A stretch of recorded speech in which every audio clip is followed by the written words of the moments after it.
তৃণমূলের কাছে ঘুষ নেওয়াটা অপরাধ নয়, কটাক্ষ অর্জুন সিং এর। स्वागत करेंगे भाटपाड़ा वन के मंडल के प्रेसिडेंट सुमित चक्रवर्ती जी और जिसका हमारा आपको ये सभी ব্যবসায়ীর কাছ থেকে বিলকান্দা এক পঞ্চায়েত প্রধানের স্বামীর বান্ডিল বান্ডিল টাকা নেওয়ার ছবি ইতিমধ্যেই সামাজিক মাধ্যমে ভাইরাল হয়েছে। সোমবার সন্ধ্যাতেই কাকিনাড়া দলের তরফে আয়োজিত পরিবর্তন সভায় হাজির হয়ে এ প্রসঙ্গে ব্যারাকপুরের প্রাক্তন সাংসদ অর্জুন সিং বলেন, পিসি ভাইপো থেকে শুরু করে তৃণমূলের সাংসদ বিধায়ক নেতারা সবাই টাকা নেয়। তার কটাক্ষ, তৃণমূলের কাছে ঘুষ নেওয়াটা অপরাধ নয়, ঘুষ নেওয়াটা ওদের কাছে অধিকার।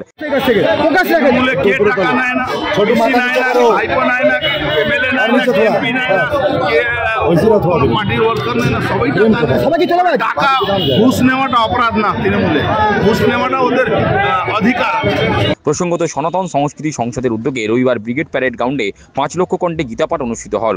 সেখানে মুখ্যমন্ত্রীকে আমন্ত্রণ জানানো হয়েছিল, কিন্তু উনি হাজির ছিলেন না। মুখ্যমন্ত্রী বলেছেন, গীতাপাঠ বিজেপির অনুষ্ঠান ছিল, তাই তিনি ওখানে যাবেন কি করে। মুখ্যমন্ত্রীর এহেন বক্তব্যের পরিপ্রেক্ষিতে পদ্ম শিবিরের লড়াকু নেতা অর্জুন সিং বলেন, উনি নামাজ পড়তে যান, কিন্তু গীতাপাঠ অনুষ্ঠানে গেলে মুসলমানরা ওনাকে তাড়িয়ে দেবে।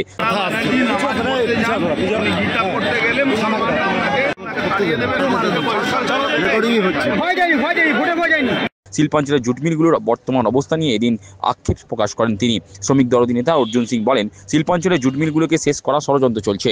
বাম আমলে লড়াই করে জুট মিলগুলোকে বাঁচিয়ে রাখা হয়েছিল। তার অভিযোগ, তৃণমূল ক্ষমতায় আসার পর জুট মিলগুলো ক্রমশ কাহিল হয়ে পড়েছে। কোথাও 2 দিন কিংবা 3 দিন, আবার কোথাও 4 দিন কাজ চলছে। जूट मिलों को खत्म कर दिया जाने की साजिश चल रही है।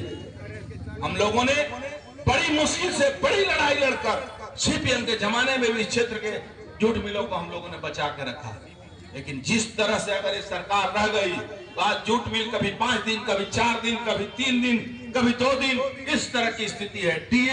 आज डीए दिलवाने का साहस नहीं है, क्योंकि जिन लोगों से दिलवाना है उनसे पैसा खाती। তার দাবি, টাকা ছাড়া বাংলায় কোনো কাজ হয় না। और ममता की सरकार के बाद छोड़ दी है, ये मरे हुए इंसानों से भी पैसा वसूलता है, जिंदा लोगों से भी पैसा वसूलता है, नौकरी देने के नाम पर पैसा वसूलता है।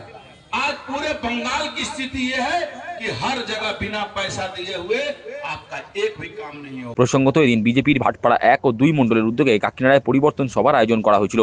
উক্ত সভামঞ্চ থেকে এদিন অসহায় মানুষজনকে শীতবস্ত্র উপহার দেওয়া হয়। সবাই হাজির ছিলেন ভাটপাড়ার বিধায়ক পবন কুমার সিং, ভাটপাড়া 1 ও 2 মণ্ডল সভাপতি সুমিত চক্রবর্তী ও সুরাজ কুমার সিং, জেলা সহ সভাপতি ও সম্পাদক যথাক্রমে প্রিয়াঙ্গু পান্ডে ও সোহন প্রসাদ চৌধুরী, জেলার এক্সিকিউটিভ সদস্য সঞ্জয় সিং ও সন্তোষ রায়, ভাটপাড়া বিধানসভার কনভেনার প্রদ্যুৎ ঘোষ, প্রাক্তন কাউন্সিলর প্রমোদ সিং ও পল্লবী কুণ্ডু, শ্রমিক নেতা ওঙ্কারনাথ সাউ, বিনয় মণ্ডল, বিজয় কুমার পান্ডে, ভরত যাদব প্রমুখ।